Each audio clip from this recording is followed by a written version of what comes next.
Hello everyone, this is Pooja Sharma from Pooja Sharma classes. उम्मीद करती हूँ आप सब अच्छे होंगे। तो आज हम डिस्कस करेंगे आपके साथ मैथ पेडागोजी को। इससे पहले हमने एक वीडियो करा दी है जो आपका पेपर था 28 दिसंबर का। ठीक, 28 दिसंबर 2022 का प्रीवियस ईयर क्वेश्चन पेपर जो मैथ पेडागोजी का था उसको मैंने करा दिया है। आपने उसको नहीं देखा है तो मैं लिंक आपको नीचे डिस्क्रिप्शन बॉक्स में दे दूँगी। ठीक, आज हम डिस्कस करेंगे 29 दिसंबर 2022 के जो पेडागोजी क्वेश्चन हैं उनको। तो समझते हैं। सीटेट जुलाई 2023 के लिए हमने क्लासेस चला रखी हैं, आप देख सकते हैं। हमने 2021-22 वाले प्रीवियस ईयर पेपर करा दिए हैं, 2021 और 22 वाले करा दिए हैं सभी प्रीवियस ईयर क्वेश्चन पेपर, आप देख सकते हैं प्लेलिस्ट में जा कर के। और मैंने जो आपके जो लेटेस्ट परीक्षा हुई थी 2022 और 23 वाली, 2022 और 23 वाली जो सीटेट की परीक्षा हुई थी, ऑनलाइन एग्जाम हुआ था, तो उसको भी मैं आपके साथ डिस्कस कराई रही हूँ। उसी में से आपका यह पेपर है जो कि 29 दिसंबर 2022 का प्रीवियस ईयर पेपर है। तो इनको समझते हैं। आपको वीडियो पसंद आती है तो वीडियो को लाइक कर देना, और चैनल को सब्सक्राइब नहीं किया है तो चैनल को सब्सक्राइब कर लेना। स्टार्ट करते हैं। क्वेश्चन नंबर 1 आता है कि निम्नलिखित कथनों में से कौन सा गणित कक्षा में ह्यूरिस्टिक यानी कि स्वतः शोधन के उपयोग के बारे में सबसे कम महत्वपूर्ण है, यानी कि सबसे कम उपयुक्त है। आपको बताना है कौन सी विधि की बात की गई है। यहाँ पे ह्यूरिस्टिक विधि की बात की गई है। तो इसमें बताना है कि गणित की कक्षा में जो ह्यूरिस्टिक विधि है इसका उपयोग, इसके उपयोग में सबसे कम क्या उपयुक्त होता है। तो यहाँ पे आपको 4 ऑप्शन दे रखे हैं, तो आपको इसका आंसर बताना है। तो इसे समस्या समाधान के साधनों और प्रणालियों के अध्ययन के रूप में समझा जा सकता है। ऑप्शन 2 आता है इसकी निश्चित नियमों के रूप में कल्पना की जा सकती है। आगे आता है यह समस्या समाधान के लिए अनुभव पर आधारित तकनीकों का उल्लेख करता है। ऑप्शन 4 आता है कि जटिल नवीन समस्याओं में इसका उपयोग नहीं हो सकता है। तो आपको बताना है कि सबसे कम उपयुक्त बताना है कौन सी विधि में ह्यूरिस्टिक विधि के अनुसार सबसे कम महत्वपूर्ण हो जाता है। तो इसका सही आंसर होता है आपका ऑप्शन नंबर 4 कि जटिल नवीन समस्याओं में इसका उपयोग नहीं हो सकता है। यह बात आपकी यहाँ पे सही हो जाती है, यही आपका सही आंसर हो जाता है। क्वेश्चन नंबर आपका 2 आता है, आपको बताना है आकृतियों का शिक्षण करते हुए एक शिक्षिका शहर का मॉडल प्रारूप अपनी कक्षा में लेकर आई जो ज्यामितीय आकृतियों से निर्मित था। यानी कि एक शिक्षिका एक शहर का मॉडल लेकर के आई थी अपनी कक्षा में, और वह किस पर आधारित था, उसकी जो आकृति थी किस चीज़ से बनी थी, यानी किस तरह की बनी थी, तो ज्यामितीय आकृति थी। वह चाहती है कि उनके विद्यार्थी, आपको इससे आगे बताना है क्या चाहती है कि उनके विद्यार्थी। ऑप्शन 1 आता है कि मॉडल से ज्यामितीय आकृतियों की पहचान करते हुए कुछ खाली समय बिताएं। ऑप्शन 2 आता है कि गणितीय अवधारणाओं को विभिन्न अन्य विषय क्षेत्रों और उनके दैनिक जीवन से जोड़ें। ऑप्शन 3 आता है कि ऐसे और प्रारूप मॉडल निर्मित करें जो कि गणित की प्रदर्शनी में प्रदर्शित किए जा सकें। ऑप्शन 4 आता है कि गणित में प्रारूपों मॉडलों की भूमिका को समझें। तो इसका आंसर आपको बताना है कि एक शिक्षिका शहर का मॉडल यानी कि प्रारूप अपनी कक्षा में लेकर के आती है, ज्यामितीय आकृति से वह निर्मित था, तो वह चाहती है कि उसके विद्यार्थी क्या करें, तो उसके विद्यार्थी गणितीय अवधारणाओं को भिन्न यानी कि गणितीय अवधारणाओं को विभिन्न अन्य विषय क्षेत्रों से और दैनिक जीवन से जोड़ें। यही आपका सही आंसर हो जाता है। हमें बच्चे के दैनिक जीवन से चीज़ों को जोड़ना चाहिए और विभिन्न विभिन्न तरीक़ों से, विभिन्न अवधारणाओं के माध्यम से हमें उसके दैनिक जीवन से जोड़ना चाहिए। तो इसका सही आंसर होता है ऑप्शन नंबर 2। क्वेश्चन नंबर आपका नेक्स्ट आता है, आपको बताना है राष्ट्रीय पाठ्यचर्या की रूपरेखा 2005 के अनुसार निम्नलिखित में से कौन सा गणित शिक्षा का मुख्य लक्ष्य है। गणित शिक्षा का मुख्य लक्ष्य आपको बताना है कौन सा होता है, किसके अनुसार, राष्ट्रीय पाठ्यचर्या की रूपरेखा के अनुसार, एनसीईआरटी 2005 के अनुसार आपको बताना है। तो अधिगमकर्ताओं में संख्यात्मकता कौशल का विकास करना होता है। ऑप्शन 2 आता है कि देश के लिए रोजगार योग्य वयस्कों का सृजन करना होता है। ऑप्शन 3 आता है कि गणित कक्षा में प्रत्येक बच्चे को पाठ्य पुस्तक में दी गई समस्याओं को हल करने के लिए कहना चाहिए। ऑप्शन 4 आता है कि बच्चों की विचार प्रक्रिया का गणितीयकरण करना चाहिए। तो एनसीईआरटी 2005 के विषय में आपको बताना है कि गणित की शिक्षा का मुख्य लक्ष्य क्या होता है। तो इसका सही आंसर होता है ऑप्शन नंबर 4 कि बच्चों की जो विचार प्रक्रिया है उसका क्या करना है, हमें गणितीयकरण करना है। बच्चों की जो विचार करने की प्रक्रिया है उसका क्या करना है, गणितीयकरण करना है। इसका सही आंसर होता है आपका ऑप्शन नंबर 4। ठीक, यहाँ पे अधिगमकर्ताओं के कौशलों का विकास करना, तो यह बात गलत हो जाती है। रोजगार योग्य बनाना है, बिल्कुल आपका नेगेटिव होता है, देख के ही काट देना है आपको। पाठ्य पुस्तक की बात की गई है, इसमें दी गई समस्याओं को हल करने के लिए कहना चाहिए, तो यह बात भी गलत हो जाती है। ऑप्शन नंबर 4 आपका सही आंसर होता है कि बच्चों की जो विचार की प्रक्रिया है उसका हमें क्या करना चाहिए, उसका हमें गणितीयकरण करना चाहिए। क्वेश्चन नंबर 4 आता है, आपको बताना है कि गणित की एक शिक्षिका, आपको सभी क्वेश्चन समझ में आ रहे हैं तो आप वीडियो को लाइक कर देना, हमें मोटिवेशन मिलता है। और आप नए आए हैं इस चैनल पर तो आप चैनल को सब्सक्राइब कर लेना। तो समझते हैं, आगे बढ़ते हैं कि गणित की एक शिक्षिका है सुश्री सौमी के लिए अधिगमकर्ताओं में आलोचनात्मक चिंतन के कौशल को बढ़ावा देने के लिए इसमें से कौन सा अपनी कक्षाई परिचर्चा में शामिल करना सबसे ज़्यादा उपयुक्त होता है। तो आपको इसका आंसर बताना है। तो 25 और 30 की सभी अभाज्य संख्याओं को सूचीबद्ध करें, यह तरीका होता है। ऑप्शन 2 आता है 37 + 21 का परिकलन करें। ऑप्शन 3 आता है 18 सेमी और इस तरीके से यहाँ पे क्षेत्रफल वाले सभी संभव आयत बनाएं।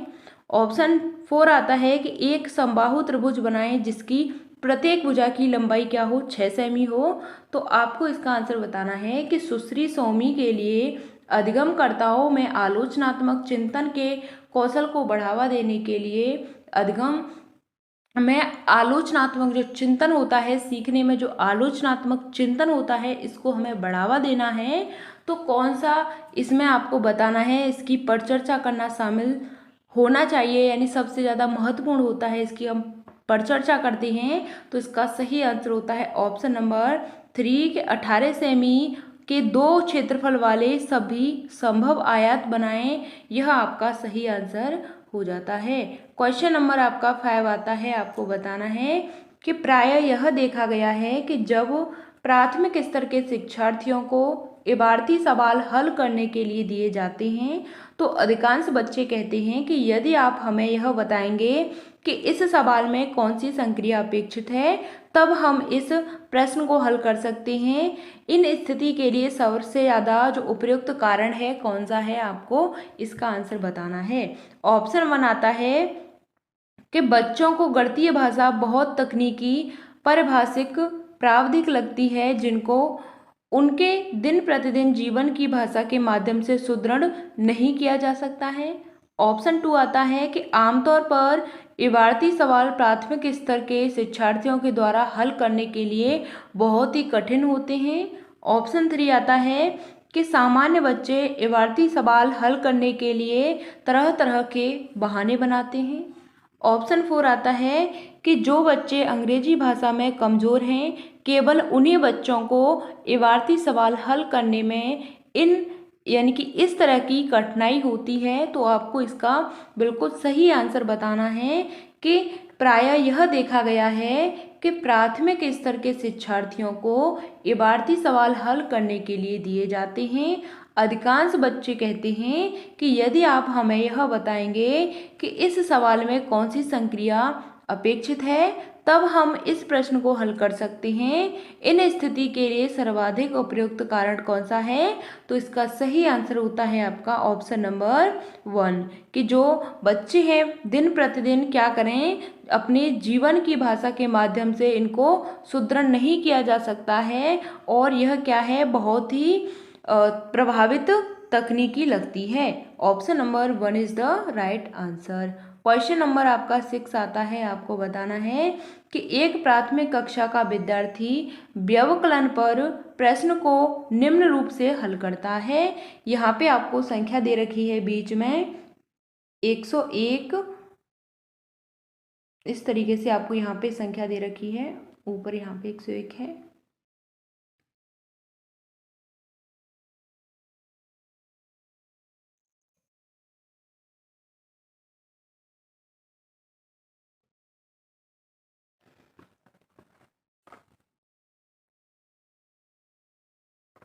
इस तरीके से यहाँ पे आपको यह संख्या दे रखी है इस तरीके से।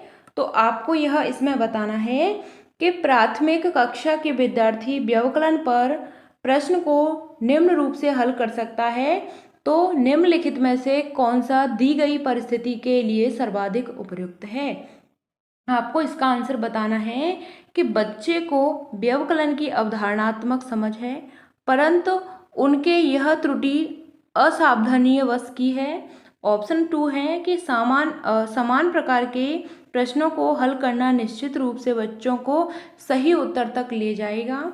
ऑप्शन 3 आता है आपका कि शिक्षक को समस्या हल करने के लिए श्यामपट्ट पर सही कलन विधि लिखनी चाहिए और बच्चे को उसकी नकल करनी चाहिए। ऑप्शन 4 आता है कि बच्चे ने बड़े अंक में से छोटे अंक को घटाने के नियम गलत तरीके से इस्तेमाल का प्रयोग किया है। तो इसका आपको आंसर बताना है। तो इसका सही आंसर होता है आपका ऑप्शन नंबर 4 सही आपका यहाँ पे आंसर हो जाता है कि बच्चे ने बड़े अंक में से छोटे अंक को घटाने का नियम गलत तरीके से इस्तेमाल किया है। बड़े अंक में से छोटे अंक को घटाने का जो प्रयोग किया है वह क्या किया है, गलत तरीके से किया है। Option number 4 is the right answer. Question number आपका 7 आता है, आपको बताना है एक बच्चा गणित की प्राथमिक कक्षा में कहता है कि मेरे पास 2 पेंसिल हैं, मेरे पर 5 रंगीन पेन हैं और मेरी एक बहन है। तो बच्चा किस संबंध में बात कर रहा है? आपको बताना है बच्चा किस संबंध में बात कर रहा है कि बच्चे के पास गणित की जो प्राथमिक कक्षा है यानी कि 1 से 5 तक की जो कक्षा है इसके बारे में बोला गया है।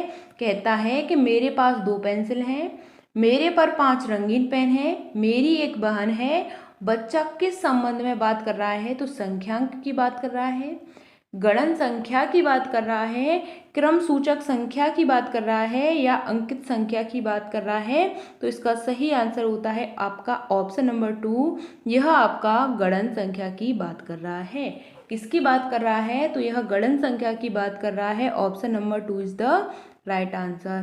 क्वेश्चन नंबर 8 आता है कि निम्नलिखित में से कौन सा आंकड़ों के विश्लेषण का अनुसरण करने के सही अनुक्रम को दर्शा रहा है? तो आपको इसका आंसर बताना है कि आंकड़ों का विश्लेषण करने के अनुसरण का सही अनुक्रम को दर्शा रहा है। तो व्यवस्थित करना, फिर छांटना, एकत्रित करना और फिर क्या करना, निरूपण करना।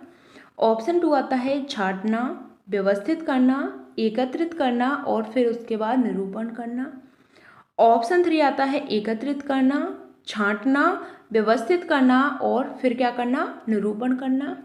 ऑप्शन 4 आता है निरूपण करना, व्यवस्थित करना, छांटना और क्या करना, एकत्रित करना। तो इसका सही आंसर होता है आपका कि गणित में आंकड़ों का विश्लेषण करने के लिए जो अनुसरण किया जाता है यानी कि इसका सही अनुक्रम है। तो ऑप्शन नंबर 3 आपका सही आंसर होता है। सबसे पहले हम एकत्रित करेंगे, क्या करेंगे, एकत्रित करेंगे, फिर उसमें से छांटेंगे, व्यवस्थित करेंगे, फिर उनका क्या करेंगे, निरूपण करेंगे। Option number 3 is the right answer. Question number आपका नेक्स्ट आता है, आपको बताना है निम्नलिखित में से प्राथमिक कक्षाओं के लिए एक अच्छी गणित पाठ्य पुस्तक की सर्वाधिक उपयुक्त विशेषता कौन सी है आपको बताना है। तो यह आपकी निगमनात्मक तरीके से धारणाएं प्रस्तुत करना है। ऑप्शन 2 है कि संवादात्मक और संदर्भात्मक तरीके से उपयुक्त अवधारणाएं प्रस्तुत करना है। ऑप्शन 3 है कि हल किए हुए अधिक उदाहरण और गणितीय गतिविधि पर आधारित आकलन सम्मिलित करना है। तो इसका आपको आंसर बताना है। तो इसका सही आंसर होता है आपका यहाँ पे कि गणित के तरीकों की अवधारणा को व्यवस्थित करना। तो यह बात आपकी क्या हो जाएगी, यह बात आपकी यहाँ पे गलत हो जाएगी कि जो निगमनात्मक तरीके होते हैं, नियम पर आधारित तरीके होते हैं, यह आपका यहाँ पे गलत हो जाता है। ठीक, संवादात्मक और संदर्भात्मक तरीके की अवधारणा प्रस्तुत करना, तो यह बात सही हो जाती है। हल किए हुए अधिक उदाहरण और गतिविधि पर आधारित आकलन सम्मिलित करना, तो यह बात भी आपकी सही हो जाती है। यहाँ पे आपका ए, बी और सी। ठीक, तो यहाँ पे आपका बी और सी दोनों क्या हो जाते हैं, बिल्कुल राइट आंसर हो जाता है। इसका सही आंसर होता है ऑप्शन नंबर 4। क्या हो जाता है, बी और सी आपका सही है। Option number 4 is the right answer.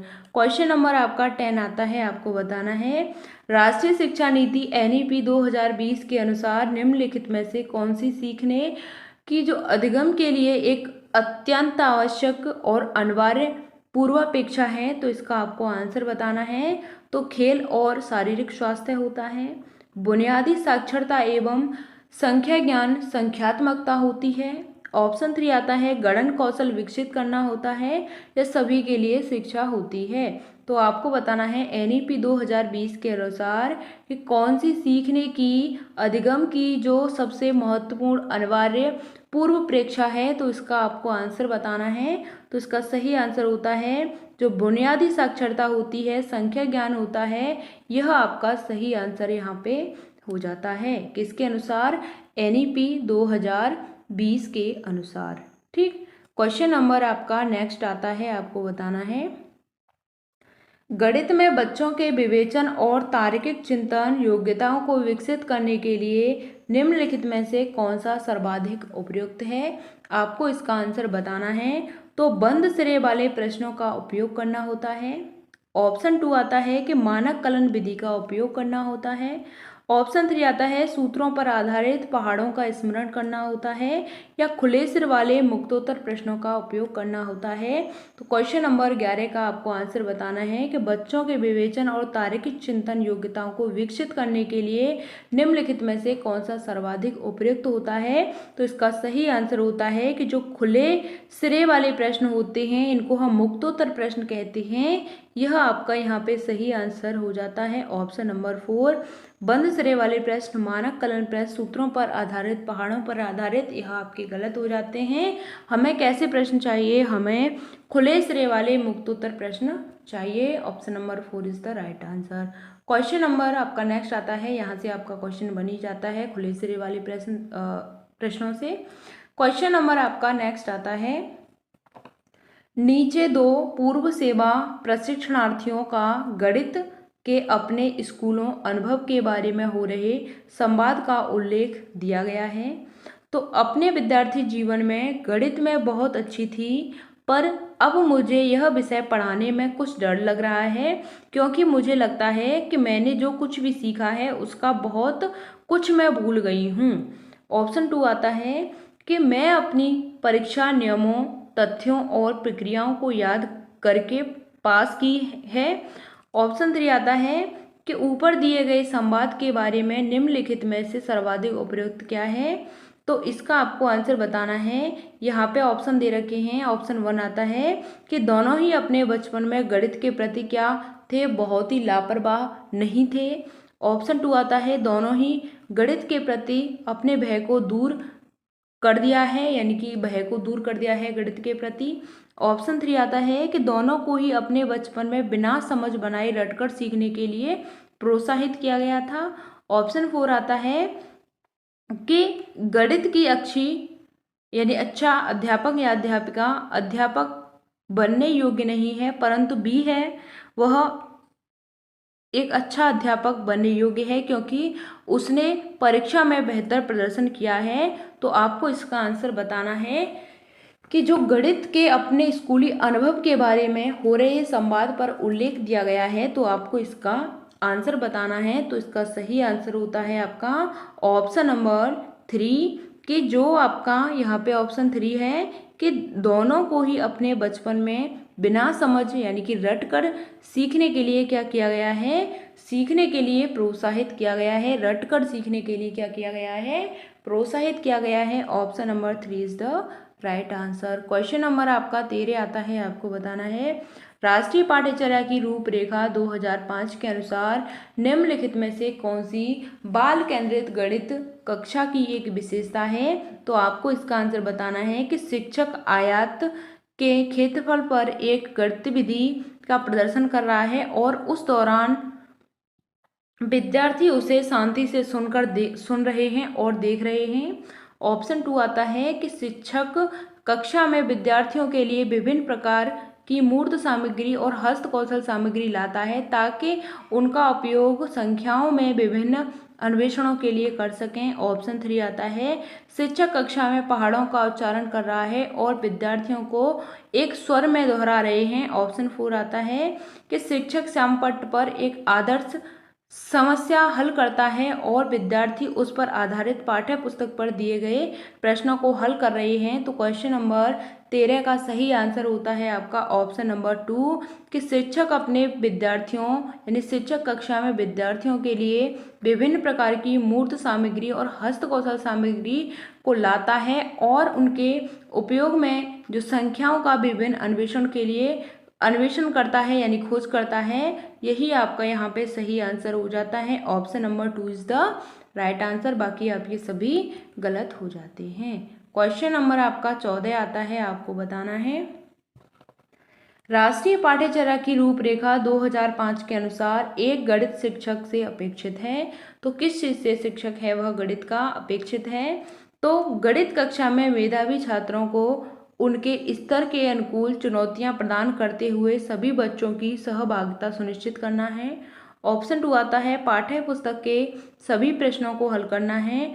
Option 3 आता है कि प्रश्नों के ड्रिल अभ्यास में विद्यार्थियों का संलग्न करते हुए गणित परिणामों को सुधारना होता है। ऑप्शन 4 आता है योगात्मक परीक्षाओं के लिए विद्यार्थी को तैयार करना होता है। तो एनसीएफ 2005 के अनुसार गणित शिक्षक किस चीज़ से अपेक्षित है। तो इसका सही आंसर होता है आपका ऑप्शन नंबर 1, कि गणित कक्षा में मेधावी छात्रों को उनके स्तर के अनुकूल चुनौतियां प्रदान करते हुए सभी बच्चों की सहभागिता क्या करना, सुनिश्चित करना। Option number 1 is the right answer. Question number आपका 15 आता है, आपको बताना है कि प्राथमिक कक्षा के गणित शिक्षक श्री राणा ने अपने विद्यार्थियों से निम्नलिखित प्रश्न पूछा। तो 5 सैकड़े में से 5 दहाइयाँ घटाएं और विद्यार्थी ने तत्परता से उत्तर दिया कि 0 यानी कि शून्य की बात की गई। बच्चे ने उसने बोला कि 5 सैकड़े में से 5 दहाई घटाएंगे तो क्या आएगा, उत्तर उसने बता दिया कि 0 आएगा। तो निम्नलिखित में से कौन सा दी गई स्थिति के संबंध में सबसे ज़्यादा उपयुक्त है, आपको इसका आंसर बताना है। तो शिक्षक ने कक्षा के समकक्ष गलत तरीके से प्रश्न प्रस्तुत किया था। ऑप्शन 2 आता है कि शिक्षक को एक ऐसी 10 और समस्याएं अभ्यास के लिए देनी चाहिए जब तक वह विद्यार्थी सही से हल नहीं कर पाता है। ऑप्शन 3 आता है कि शिक्षक को समस्या को सरल करना चाहिए ताकि विद्यार्थी उसे सही तरीके से क्या कर सकें, हल कर सकें। ऑप्शन 4 आता है कि भ्रांति पहचानने के लिए शिक्षक को विद्यार्थियों से अपने उत्तर को समझाने के लिए कहना चाहिए। तो क्वेश्चन नंबर 15 का सही आंसर बताना है कि उसने 5 सैकड़े में से 5 दहाइयाँ घटाने के लिए कहा, तो उसने आंसर बता दिया 0। तो इसमें सबसे ज़्यादा उपयुक्त विधि आपको बतानी है कौन सी हो जाती है, कौन सा इसका सही आंसर है। तो इसका सही आंसर है ऑप्शन नंबर 4, कि उस बच्चे को क्या करना चाहिए, यानी कि शिक्षक ने उस विद्यार्थी से पूछा इस तरीके से, तो उस बच्चे को क्या करना चाहिए, समझाना चाहिए एक अध्यापक को कि भ्रांति पहचानने के लिए शिक्षक को विद्यार्थी से अपने उत्तर समझाने के लिए कहना चाहिए। इसका सही आंसर होता है आपका ऑप्शन नंबर 4। ठीक, प्रश्न प्रस्तुत करना चाहिए, यानी गलत तरीके से प्रश्न प्रस्तुत, ऐसी बात नहीं है, गलत हो जाएगा। और विद्यार्थी उसे सही हल नहीं कर लेते तब तक उसको अभ्यास ही कराना चाहिए, तो यह बात भी गलत है। जब बच्चे की समझ में नहीं आ पा रहा है तो उसको हमें समझाना चाहिए, ठीक, समस्या को सरल करना चाहिए ताकि उसे सही हल कर सके, तो ऐसा नहीं है। उसकी जो भ्रांति है उसको पहचानने के लिए कि जो जैसे 5 सैकड़ा है और 5 दहाई है, तो इनमें उस बच्चे को क्या हो गई है, भ्रांति हो गई है, तो इसलिए उसने क्या कर दिया, 0 आंसर बता दिया। तो इसका सही आंसर होता है आपका ऑप्शन नंबर 4। ठीक, यहाँ तक हमने 15 क्वेश्चंस पेडागोजी के किए थे। यह पेपर आपका 29 दिसंबर 2022 का प्रीवियस ईयर क्वेश्चन पेपर है, तो आप इसे देख लो पूरा। और मैं आगे भी प्रैक्टिस करा ही रही हूँ, संस्कृत के भी मैंने स्टार्ट करा दिए हैं, तो आप संस्कृत को भी देख लेना। तो मिलते हैं फिर आपको आगे की नेक्स्ट वीडियो में। अगर आपका कोई भी डाउट होता है तो आप कमेंट के माध्यम से हमसे पूछ लेना, हम आपको आपका आंसर ज़रूर करेंगे। तो मिलते हैं फिर आपको आगे की नेक्स्ट वीडियो में, तब तक के लिए थैंक्स फॉर वॉचिंग। जय हिंद, वंदे मातरम।